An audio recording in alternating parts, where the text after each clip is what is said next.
Hi friends, idli fry பண்ணலாம் friends. இப்போது இது வறக்கிறதுக்கு கடாய் வச்சு எண்ணெய் ஊற்றிடுங்க ஃப்ரெண்ட்ஸ். இதில் கடுகு ஆட் பண்ணிக்கோங்க. இப்போ கடுகு பொஞ்சிதான் வெங்காயம் ஆட் பண்ணிக்கோங்க. இதில் கொஞ்சமாக உப்பு ஆட் பண்ணிக்கலாம் ஃப்ரெண்ட்ஸ். பெருங்காயம் ஆட் பண்ணிக்கோங்க. இப்போ தக்காளி ஆட் பண்ணிக்கலாம் ஃப்ரெண்ட்ஸ்.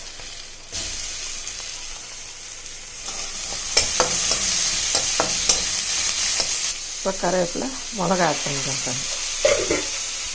இப்போ இதில் குடமிளகா ஆட் பண்ணிக்கலாம் ஃப்ரெண்ட்ஸ். இப்போ இது நல்லா வதங்கட்டும் ஃப்ரெண்ட்ஸ். இப்போ இந்த பூண்டை நல்லா நசுக்கிட்டு சேர்த்துக்கோங்க ஃப்ரெண்ட்ஸ்.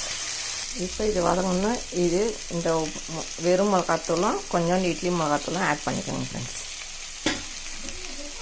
இப்போ ஒரு வதக்கிட்டு இதில் இட்லி ஆட் பண்ணிக்கலாம் ஃப்ரெண்ட்ஸ்.